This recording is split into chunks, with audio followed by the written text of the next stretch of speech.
고린도전서 13장 강해를 몇 달 동안 하고 있습니다. 사랑 12번째 시간입니다. 오늘은 아름다움에 대해서 말씀을 드리고자 합니다.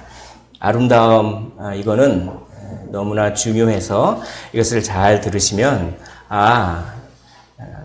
기독교가 이런 것이구나, 이런 것을 알 수가 있습니다. 오늘 이 말씀을 통해서 아름다움으로 가득 차시는 아름다운 인생을 사시기를 주님의 이름으로 축원을 드립니다. 많이 힘드시죠? 세상 살면서 육체적으로, 정신적으로, 영적으로 많이 힘듭니다. 그것을 극복할 수 있는 단 한 가지 방법을 성경은 소개하고 있는데 그것은 은혜를 받는 것입니다. 희한하게 은혜를 받으면 용기가 솟고 그리고 고난도 극복할 수 있습니다. 다음 주에는 은혜를 받으면 어떤 과정을 통해서 고난을 극복할 수 있는지를 말씀을 드리겠지만 오늘은 일단 그것의 어떤 기초가 되는 아름다움에 대해서 말씀을 먼저 드리겠습니다. 실천의 원리라고 해서 지지난주에 말씀을 드렸는데 우리가 어떤 원리를 가지고 실천할 수 있는지 그는 한마디로 말해서 은혜 받으면 됩니다. 은혜 받으면 실천할 수가 있습니다. 작심삼일 하던 사람도 은혜 받으면 실천합니다. 왜냐하면 은혜 받으면 사랑을 받는 것이고 뭔가를 사랑하면 행동합니다. 그래서 은혜 받으면 사랑받는 것이고 사랑받으면 실천합니다. 왜냐하면 사랑은 뭔가를 더 좋아하는 것 혹은 더 좋아하지 않는 것이 사랑의 성질입니다. 좋아하는 것에는 거기에 아름다움을 느낍니다. 뭔가 하고 싶습니다. 그러나 싫어하는 것에는 혐오감을 느낍니다. 오늘 말씀을 보십시오. 불의를 기뻐하지 아니하고 이건 뭡니까? 불의에 대해서는 혐오감을 느끼고 이런 얘기입니다. 진리를 기뻐하고 진리에 대해서는 아름다움을 느끼고 이런 얘기입니다. 사랑은 즉 은혜 받으면 사랑받으면 우리에게 어떤 현상이 벌어지냐면 불의는 혐오스럽게 느껴지고 진리는 아름답게 느껴집니다. 그러니까 예수 믿으면 전에 좋게 생각했던 거 술, 담배, 마약 이런 거 다 끊어버립니다. 혐오스럽게 느껴지니까 그런 것이죠. 기존에 의지했던 거 다 끊어버립니다. 하나님만 의지하고 거룩한 실천을 하게 됩니다. 그것을 이렇게 한번 그림으로 정리해 보았습니다. 우리가 너무 탁월한 것을 보면 아주 뛰어난 것을 보면 가치 있는 것을 보면 거기에 매력을 느낍니다. 우리 아주 예쁜 아주 아름다운 선남 선녀를 보면 탁월하잖아요. 생긴 게 벌써 비율이 뭐 그냥 탁월하지 않습니까? 그럼 거기에 매력을 느끼지 않습니까? 똑같습니다. 아주 탁월하고 가치 있는 것을 보면 매력을 느끼고 즐거움을 느끼고 그 즐거움은 아름다움이라고 하는 반응을 불러일으킵니다. 그런데 어떤 사람은 그 탁월한 것을 아름답게 못 느껴요. 가치 있는 것을 가치 있다고 못 느낍니다. 제가 아주 학창 시절에 제가 저의 어떤 아는 한 분이 어떤 여학생을 졸졸졸 쫓아다녔습니다. 근데 그 여학생이 이게 외모를 비하하려고 하는 건 아닙니다. 그 여학생이 제가 볼 때는 그 매력적이지 않았는데 그 친구한테는 너무나 매력적이게 보인 거예요. 그래서 막 쫓아다녀서 집도 쫓아다니고 난리가 아닙니다. 네, 이렇게 왜 그러냐면 주관적이라는 것입니다. 어떤 사람한테는 그것이 탁월하게 느껴지지만 어떤 사람한테는 탁월하게 느껴지지 않아요, 그게. 그래서 아름다움은 사실은 일치하려는 마음입니다. 연합하려고 하는 마음이에요. 그러니까 제 눈의 안경이라고 있죠. 제 눈의 안경. 다른 사람들은 그렇게 별로 안 예뻐 보이는데 나는 예뻐 보여. 그래서 결혼했어. 여기 결혼하신 분들은 다 배우자들이 세상에서 제일 예쁘고 아름답고 그래서 결혼하신 거 아니겠습니까? 예, 맞죠? 아니면 돈이 많다든지. 예. 돈이 많은 것도 일종의 아름다움의 요소입니다. 좀 이따 설명해 드릴게요. 그래서 아름다움이라는 것은 주관적인 거기 때문에 탁월한 것을 탁월하게 느끼는 어떤 감각이에요. 그런 감각입니다. 그것은 그 탁월한 것을 느끼면 그 대상에게 나의 마음을 주고 싶습니다. 사랑하는 사람에게 내 마음을 주고 싶지 않습니까? 그겁니다. 내 마음을 일치시키고 싶습니다. 내 마음을 연합하고 싶습니다. 그러므로 아름다움은 일치와 연합입니다. 탁월한 것을 보면 거기에 즐거움과 매력을 느껴서 일치하고 싶은 마음이 들면 어떡합니까? 그 일치하고 싶은, 마음을 주고 싶은 대상에 대해서 내가 뭔가 하고 싶어. 이것도 해주고 싶고 저것도 해주고 싶고. 그게 뭡니까? 실천하는 거죠. 이게 실천의 원리입니다. 이게 실천의 원리입니다. 그런데 마땅히 아름다워야 할 것을 아름답게 여기지 않고, 즉 진리의 성경 말씀을 어떤 사람은 너무나 아름답게 느껴요. 그래서 그 말씀을 막 실천하고 싶습니다. 그 말씀을 사랑해서. 그런데 어떤 사람은 진리의 그 성경 말씀이 너무 고리타분하. 이게 뭐야? 나는 그 쇼 프로그램이 더 좋아. 그 쇼 프로그램에게 마음이 일치하는 것입니다. 거기에 아름다움을 느끼는 것입니다. 그게 바로 실천의 원리입니다. 그래서 아름다움을 느끼면 실천한다. 이것만 기억하십시오. 사랑은 우리 안에 무엇을 불러일으킵니까? 아름다운 감각을 불러일으킵니다. 그래서 실천하게 만듭니다. 특별히 기독교적인 참된 사랑은 진리에 대해서 아름다운 마음을 불러일으킵니다. 그래서 진리를 순종하게 만듭니다. 그러나 진리가 아닌 거에 대해서는 혐오한 마음을 불러일으킵니다. 그래서 예전에는 세상 친구가 그렇게 좋고 나이트클럽 가서 춤추고 하는 것이 그 비트 뭐 이런 게 너무 좋았는데 예수를 제대로 믿으니까 그게 너무 혐오스럽게 느껴지는 거예요. 바로 오늘 말씀이 바로 그런 것입니다. 불의를 기뻐하지 아니하고 진리와 함께 기뻐하라. 아름다움에 대해서 한번 쭉 설명을 한번 해보겠습니다. 재밌습니다. 한번 들어보십시오.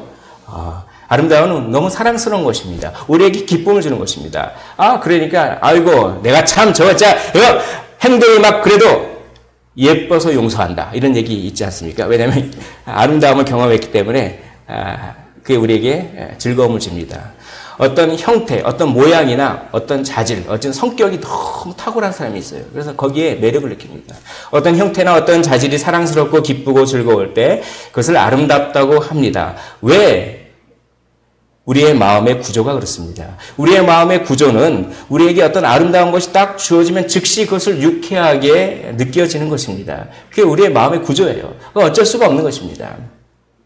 그래서 불의를 기뻐하지 아니하며 진리와 함께 기뻐하고 불의를 아름답게 느끼지 아니하며 진리 속에서 아름다움을 발견하고 이렇게 제가 말씀을 들었습니다. 자, 그러면 도대체 사랑스러움과 기쁨이 아름다움을 준다고 하는데 사랑스러움과 기쁨을 느끼는 경우가 어떤 경우입니까? 탁월한 것을 경험할 때. 어떤 사람이 연주를 하는데 아주 실력이 탁월해요. 피아노 연주를 하는데 막 기가 막히게 피아노를 합니다. 기쁩니까? 안 기쁩니까? 기쁘죠. 그건 아름다움을 경험한 것입니다. 어떤 사람이 음식을 하는데 음식도 비율과 그 조화가 아주 끝내줍니다. 단맛과 신맛과 짠맛과 매운맛이 아주 절묘하게 균형을 이루면서 그걸 그 국물을 탁 떼면 이야 이렇게 밥을 땡긴다. 뭡니까? 탁월한 것을 느낀 것이죠. 아름다움을 느낀 것입니다.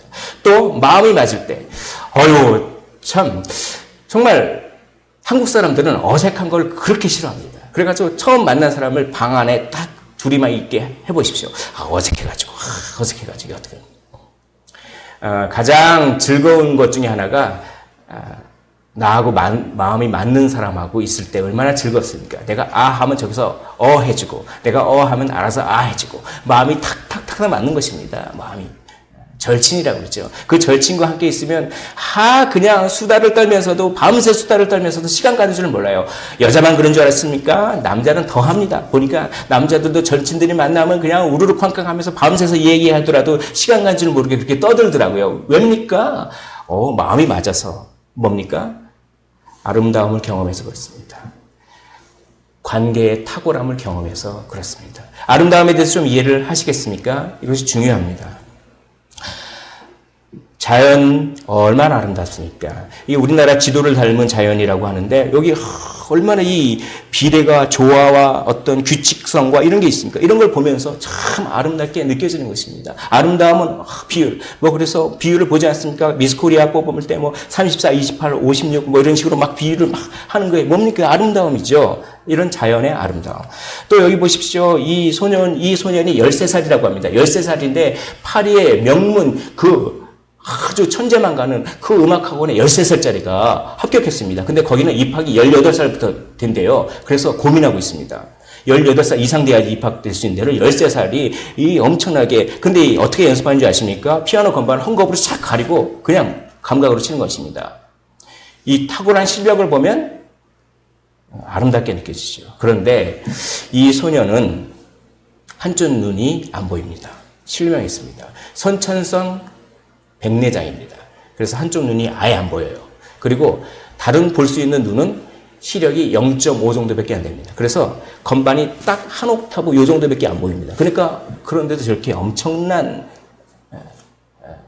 헝겊을 딱 깔고 그냥 사실은 거의 안 보이는 거죠. 막 연습하는 거예요. 그리고 헝겊을 탁 걷고 치는데 그냥 실력도 탁월하지만 이 소녀를 보면서 얼마나 노력했을까.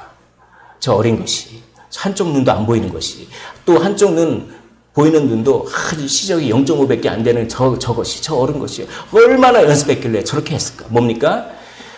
그 어린 소년의 의지가 너무 사랑스러워. 얼마나 노력했을까. 성품의 탁월함을 느끼는 것입니다. 그러면서 아름다움을 느낍니다. 내가 돈이 있으면 저 아이를 위해서 기부라도 해야겠다. 뭡니까? 마음이 가죠. 마음이 갑니다. 마음이 일치합니다. 뭡니까? 그 대상에 대해서 무엇을 느꼈습니까? 아름다움을 느꼈습니다. 이것이 신앙에도 그대로 적용이 됩니다. 이 두바이 사람은 돈이 엄청 많다고 합니다. 그래서 이렇게 금을 달고 살지요. 소유한 능력의 탁월함. 외모는 별로더라도 돈이 많으면 어떤 사람은 돈을 사랑하는 사람이 있어요. 그러면 저 사람이 아름답게 보입니다. 저 사람은 능력이 있어. 저 사람은 많이 가졌어. 그래서 돈 가진 거 보고 매력을 느껴서 결혼할 수도 있습니다. 그것은 역시 아름다움을 느낀 것입니다.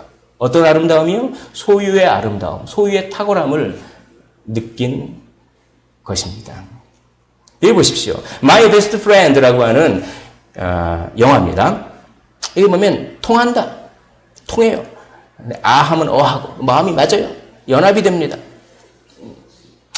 서로는 별로 볼품이었습니다. 그러나 서로의 관계는 탁월합니다. 그래서 거기서 아름다움을 느낍니다. 재밌는 그림이죠. 여자는 이빨 2개만 남고 다 빠졌고 남자는 이빨 2개만 빠졌습니다. 그래서 이 그림이 제가 어떻게 찾았냐면 집신도 짝이 있다라고 탁 치니까 이 그림이 나오더라고요. 어떤 독일 어떤 광고에 이런 게 있습니다. 남들이 보기에는 탁월하게 안 느껴지더라도 서로가 보기에는 탁월한 것입니다. 탁월함을 느껴요. 제 눈에 안경이 있죠. 자, 제가 이때까지 쭉 설명드린 이유는 아름다움이라고 하는 것은 바로 연합하려고 하는 마음, 일치하려고 하는 마음, 그것이 바로 아름다움이다. 이걸 설명해드리기 위해서 이렇게 많은 것을 할애했습니다. 여기 보면 꽃다발도 있네요. 이 꽃다발이 참 예쁩니다. 이 꽃다발을 누가 만들었는데 아주 참 예뻐요. 근데 이 예쁜 꽃다발 누가 제일 이 꽃다발을 아름답게 생각할까요? 누가? 만든 사람이죠. 예.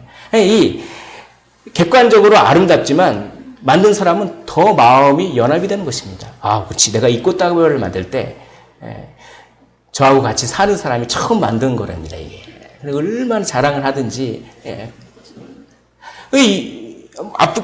예쁘긴 예뻐요. 그러나 만든 사람보다는 덜 예쁘게 느끼겠죠, 제가. 이걸 만들 때 내가 이 꽃을 구하기 위해서 꽃을 이렇게 저렇게 골랐지. 이 꽃을 꽂기 위해서 이 꽃의 꽃대를 갖다가 45도 각도로 잘라야 됩니다. 이렇게 자르면 안 된답니다. 또 45도 각도로 탁 잘라서 꽃을 꽂는 순서를 이렇게 저렇게 꽂았지. 그러면 뭡니까? 이 안에 스토리가 있어요. 뭡니까? 스토리가 있습니다. 사연이 있어요. 우리 만남은 우연이 아니야. 이런 이렇게 가요도 있지만 연합이 되는 것입니다. 연합을 하면 스토리가 있고 사연이 있으면 더 아름답게 느껴집니다. 저는 어렸을 때 골목길에서 축구를 많이 했습니다. 그래서 이런 골목길을 보면 추억이 새록새록 돋아오면서 이게 뭐가 예쁩니까? 이 골목길이? 뭐 여기 얼마나 예쁜 게 있습니까?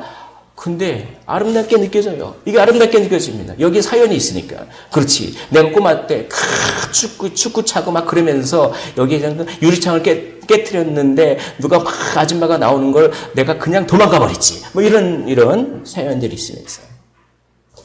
연합이야말로 아름다움입니다. 여러분, 하나님과 연합하셨습니까?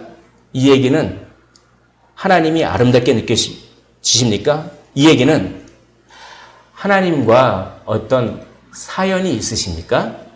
하나님 앞에 내가 기도했더니 하나님이 응답해 주셨던 사연이 있으십니까? 하나님의 말씀을 읽었더니 내가 막 낙담됐을 때 갑자기 힘과 용기가 생긴 그런 사연이 있으십니까? 그런 사연이 있으신 분은 하나님을 아름답게 느낄 수 있습니다. 바로 로마서를 작성한 바울도 그런 사연이 있었습니다. 베베와 불스가와 아굴라와 에베네도와 마리아와 안드로니고와 유니와 암블리아, 이 수많은 동역자들과 사연이 있었습니다. 함께 감옥에도 갇히고 자기 목숨을 내는 그 얼마나 아름답게 연합이 됩니까? 그 아까 말한 나의 My Best Friend 그 영화에서 이런 대화가 나옵니다. 어떤 사람이 당신 장례식 때 진정으로 울어줄 친구가 있습니까? 라고 물어봅니다. 그런 영화의 대사가 나와요. 그런 친구가 계십니까? 네, 계시더라도 그런 친구도 결국 죽습니다. 결국 죽어요. 진정한 친구는 천국에서 영원토록 함께할 친구입니다. 그것이 진정한 친구입니다. 아무리 베스트 프렌드라도 100년 이상 갑니까? 가지 않죠.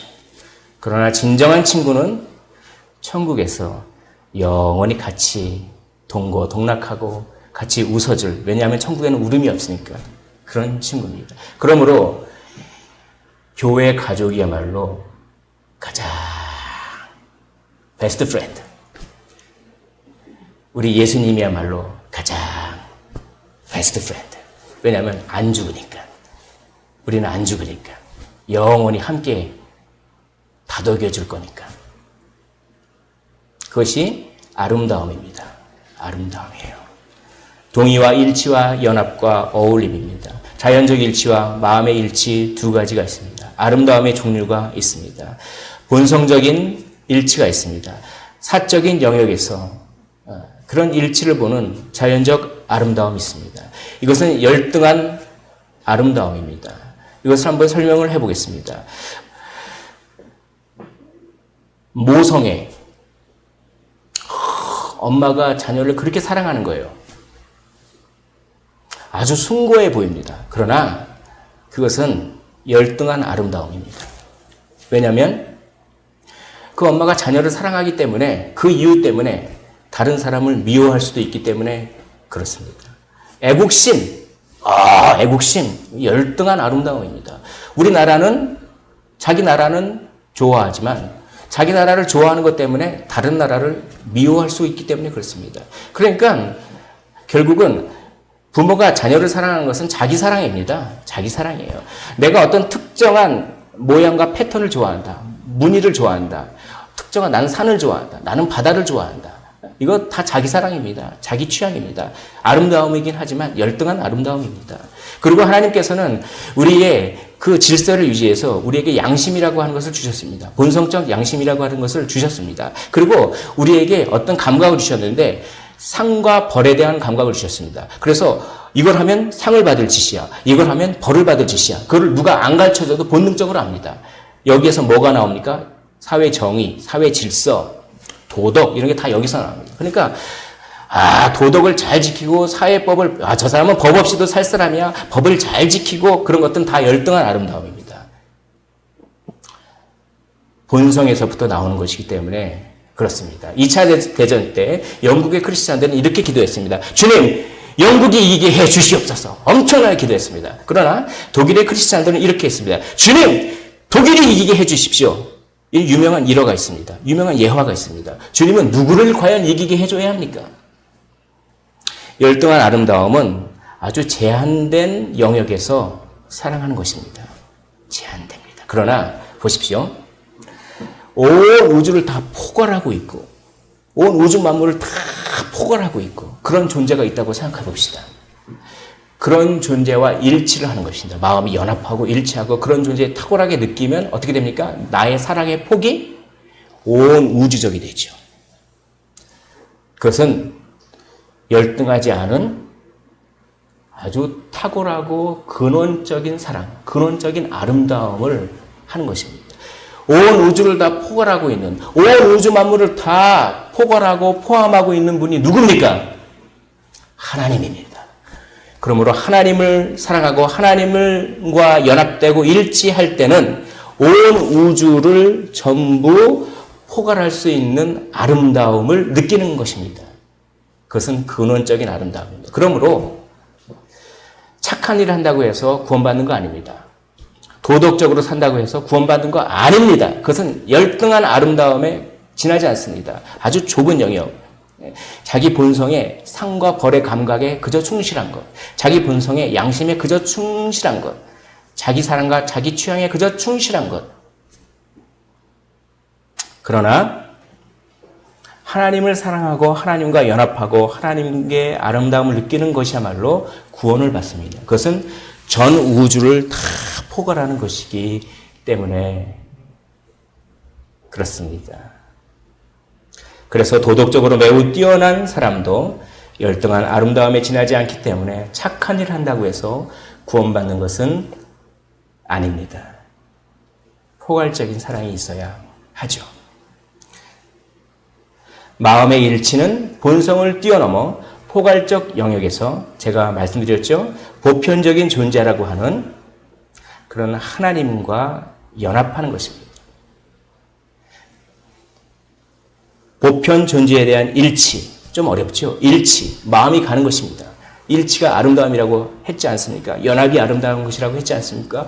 어떤 온 우주를 포괄하고 있는 어떤 존재에 대해서 내 마음이 가는 것입니다. 그분이 탁월하게 느껴지는 것입니다. 바로 하나님이죠. 하나님에 대한 사랑, 하나님에 대한 호의적인 사랑, 하나님의 행복이 나의 행복이 되는, 그래서 저 사람이 되게 미운 짓을 해도 저 사람이 하나님이 만든 사람이기 때문에 그 이유로 저 사람을 사랑하는 그런 사랑. 그런 사랑이야말로 참된 도덕입니다. 그런 사람이야말로 일반 도덕이 아니라 참된 미덕인 것입니다. 바로 그런 사랑을 구원받은 사람만 할 수 있는 것입니다. 그러면 구원받은 사람은 자연을 바라보는 눈, 사람을 바라보는 눈이 바뀝니다. 자기 본성에 충실해서 자기 사랑 때문에 어떤 양심 때문에 아니면 어떤 상과 벌에 대한 감각 때문에 체면 차리라고 사랑하는 것이 아니라 이유는 단 한 가지. 나와 연결되어 있는 보편 존재, 나와 연결되어 있는 하나님을 사랑하기 때문에 사랑하는 것. 하나님을 사랑하기 때문에 모든 인간은 다 하나님의 형상으로 만들었기 때문에 그렇기 때문에 미운 짓을 해도 사랑하는 것. 그것이 참된 아름다움을 경험한 사람입니다.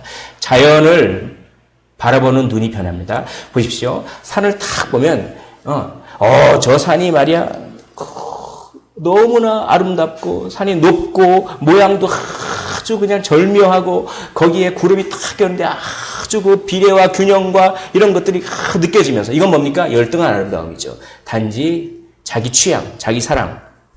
그러나 이제 하나님의 아름다움과 사랑을 경험한 사람은 똑같은 산을 보더라도 이렇게 봅니다. 다르게 봅니다. 아니, 저 산이 저렇게 탁월하고 아주 뛰어나고 아름답게 만들기 위해서 하나님은 얼마나 애쓰셨을까. 하나님께서 흙을 뭉쳐서 돌을 만드시고 하나하나 쌓으셔서 저런 모양으로 탁 하고 하나님께서 온 우주를 탁, 온 우주의 궤적과 온 우주의 몇억 개나 되는 별들을 탁 그 궤적을 다 맞추셔가지고 그래서 하필이면 그날 그 타이밍에 해가 탁 비치게 하시고 그리고 모든 기압과 공기를 다 조절하셔서 거기에 그 구름이 딱 걸리게 하시고 마치 꽃다발을 만든 사람은 꽃다발을 그냥 보는 사람과 다르듯이 거기에 사연이 있습니다.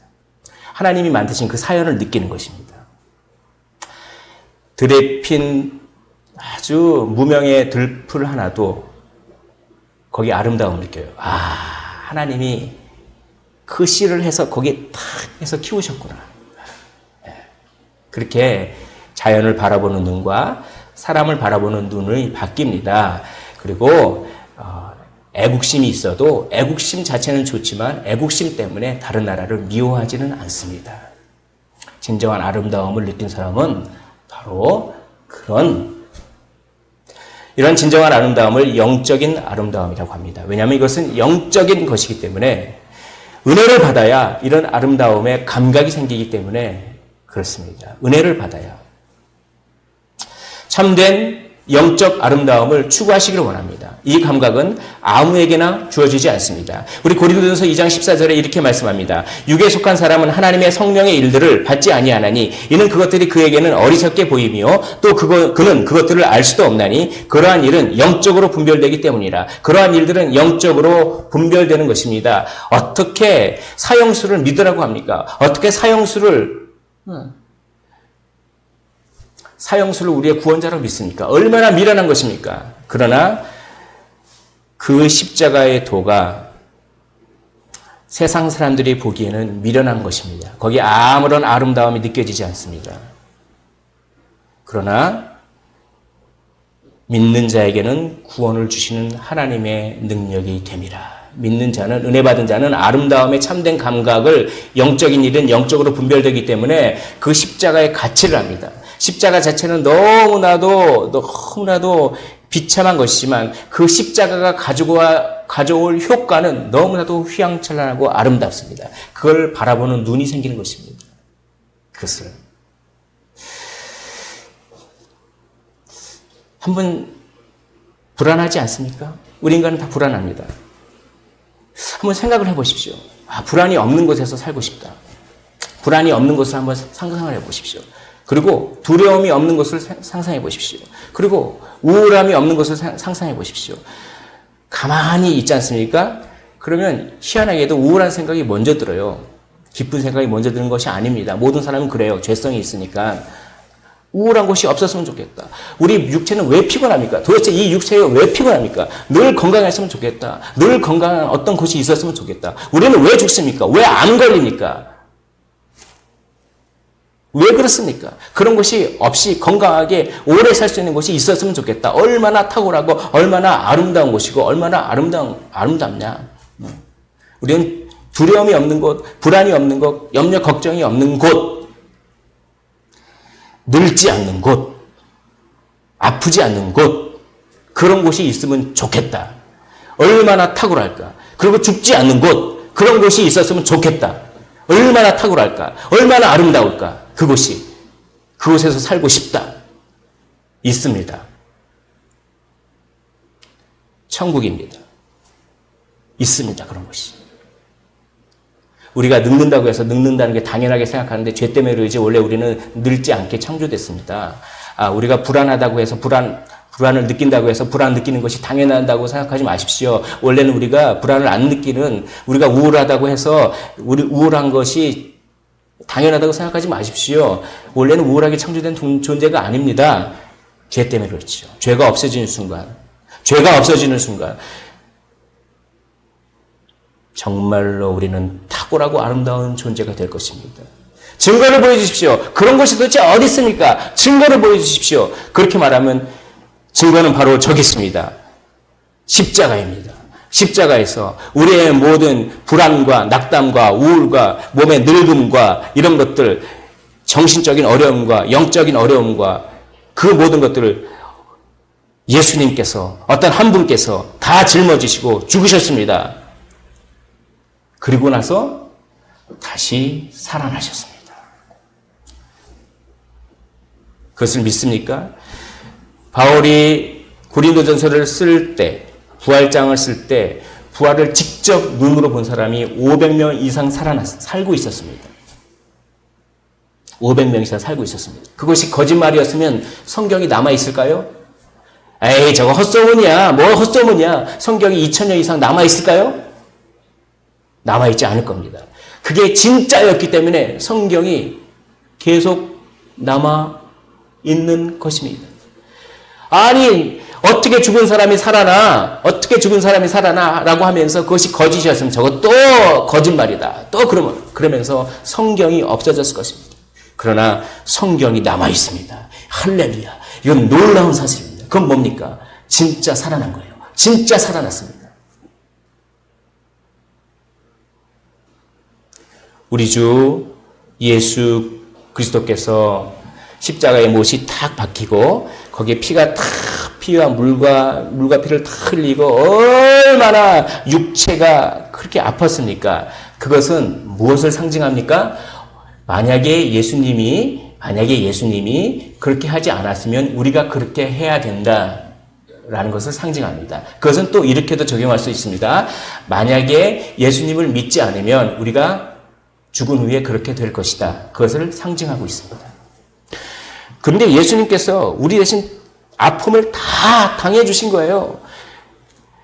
그리고 그 육체의 아픔, 그리고 영혼의 아픔, 죄책감, 상처들, 불안한 이런 걸 다 대신 당해주신 것입니다. 그분께서 그것을 다 대신 당해주셨기 때문에 우리는 그걸 안 당해도 됩니다. 우리의 육체는 영원히 늙지 않고 아프지 않고 탁월하게 영광스럽게 살아날 줄 믿습니다.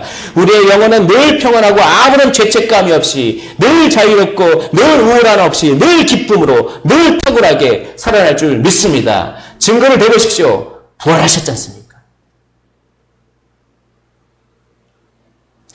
그러나 예수님이 부활이 너무나 확실하신 것이라면 예수님을 믿지 않는 사람이 마치 십자가에서 예수님께서 당하신 것을 똑같이 당한다고 하는 것도 확실합니다. 어떤 사람이 그런 구원을 받을 수가 있을까요? 그것은 아름다움을 경험한 사람입니다. 하나님이 아름답게 느껴지십니까? 하나님 앞에 마음이 쏠리십니까? 하나님의 말씀이 사랑스러우십니까? 하나님의 말씀이 꿀송이처럼 달콤하십니까? 하나님의 말씀이 세상 모든 다른 것보다 더 즐거우십니까? 하나님을 기쁘게 하는 일이 다른 세상의 일보다 더 우선순위 넘버 원이십니까? 만약에 그러시다면 아름다움을 경험한 것이고 참된 영적인 아름다움, 우월한 아름다움, 보편 존재와 연결된 아름다움을 경험한 것이고 그런 아름다움을 경험한 감각이 있으신 분은 할렐루야! 영원히 늙지 않는 천국에서 살 줄 믿습니다. 그런데 그 아름다움보다 가짜 아름다움이 있어요. 가짜 아름다움. 그 아름다움보다 마약을 하는 게 더 좋아. 그 아름다움보다 술 마시고 얘기하는 게 더 좋아.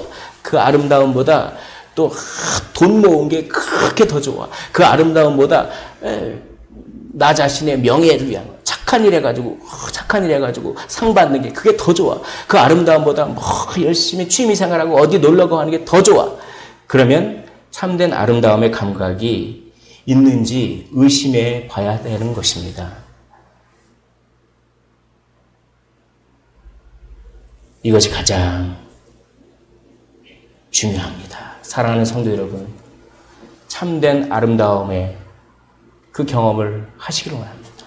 예수 그리스도와 깊은 만남의 시간, 예수 그리스도와 많은 사연을 만드십시오. 예수 그리스도와 연결되어서 그분 외에는 다른 것은 다 열등한 아름다움이요, 그분만이 가장 나에게 즐거움을 주시는 분임을 경험하시기를 주님의 이름으로 축원을 드립니다. 은혜를 받아야 이 생각이, 이 감각이 생기고 구원받아야만 이 감각이 생기며 일반 도덕만으로는 구원받을 수가 없는 것입니다. 그러므로 영원한 생명을 위해 영적인 아름다움을 추구하십시오. 은혜를 추구하십시오. 말씀을 사랑하십시오. 기도하십시오. 말씀을 읽을 때 하나님이 나를 위해서 이렇게 나를 사랑하셨구나. 이걸 한번 경험해 보십시오. 정말로. 그럴 때 놀라운 소망에 휩싸이게 될 줄 믿습니다. 이제 한번 자기를 점검해 보는 시간을 보이겠습니다. 지금 나에게 아름답게 보이는 것은 무엇입니까? 돈입니까? 마약입니까? 중독입니까? 친구입니까? 술입니까? 아니면 어떠한 관계입니까? 아니면 명예입니까? 아니면 실력입니까? 아니면 어떤 취미생활입니까? 지금 나에게 가장 아름답게 보이는 것이 무엇입니까? 그것이 진리의 말씀이 아니라면, 그것이 진리 자체가 아니라면 그것들은 가짜 아름다움입니다. 그것은 마치 아첨꾼과 같습니다. 나에게 아첨하여 결국은 나를 지배하려는. 맨 처음에는 내가 마약을 하지만 나중에는 마약이 나를 한다. 맨 처음엔 내가 술을 마시지만 나중엔 술이 나를 마신다. 맨 처음엔 내가 TV를 보지만 나중엔 TV가 나를 본다. 결국 나를 지배하려는 아첨꾼에 속고 있는 것입니다. 나는 아름다운 사람이니까 죄된 본성을 거스르면서까지 하나님을 사랑하고 이웃을 사랑하십니까? 이런 질문을 한번 던져보았으면 좋겠습니다. 사실 저는 설교를 이렇게 하지만 이걸 설교할 자격이 안 되는 것 같다는 생각이 너무 많이 들어서 설교단에 올라가기 전까지 고민을 많이 합니다.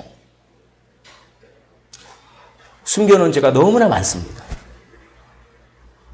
그러나 나 같은 사람에게 우리 주님이 찾아오십니다. 그리고 이렇게 물어보십니다. 내가 날 사랑하느냐? 베드로는 3번이나 배반했습니다. 닭이 울기 전에 3번이나 배반했어요. 베드로는 이렇게 얘기했습니다. 주님, 다른 제자들은 다 버리고 도망가도 저는 안 도망갈 거예요. 그러자 닭이 3번 울 때 너는 부인할 것이다. 그리고 나서 진짜 그렇게 되고 예수님이 오십니다. 내가 여전히 다른 제자들은 다 도망가더라도 나는 안 도망가겠다고 하는 중요합니다. 그 방향성, 그 열정이 아직 남아있냐? 이런 질문입니다.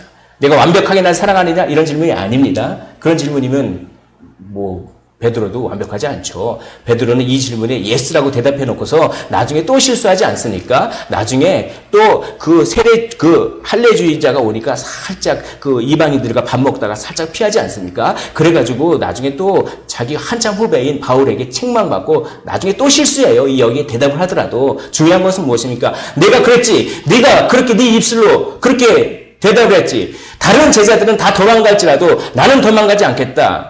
그 열정이 아직 남아있느냐? 완벽하진 않더라도.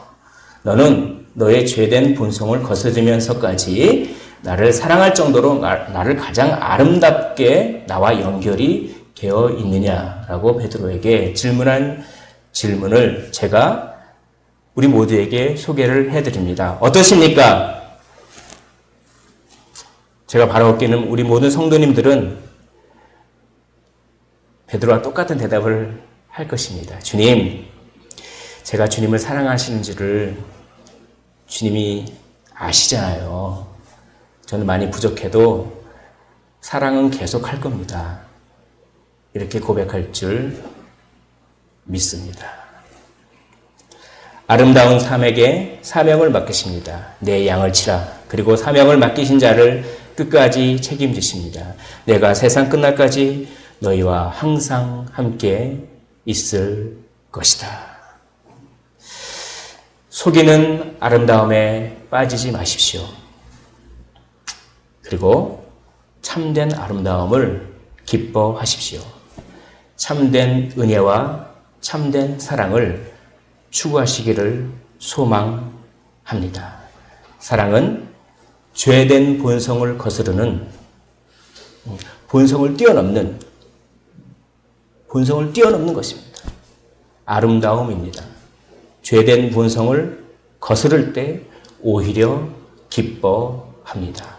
사랑은 불의를 기뻐하지 아니하며 불의를 아름답게 여기지 아니하며 불의를 혐오하며 가짜 아름다움에 속지 아니하며 진리와 함께 기뻐하고 진리를 아름답게 여기며 진리에 자기의 마음을 다 내어 주미로. 이 하나님의 말씀이 우리 마음 가운데 강력하게 임하시기를 주님의 이름으로 축원을 드립니다. 우리 찬양하고 기도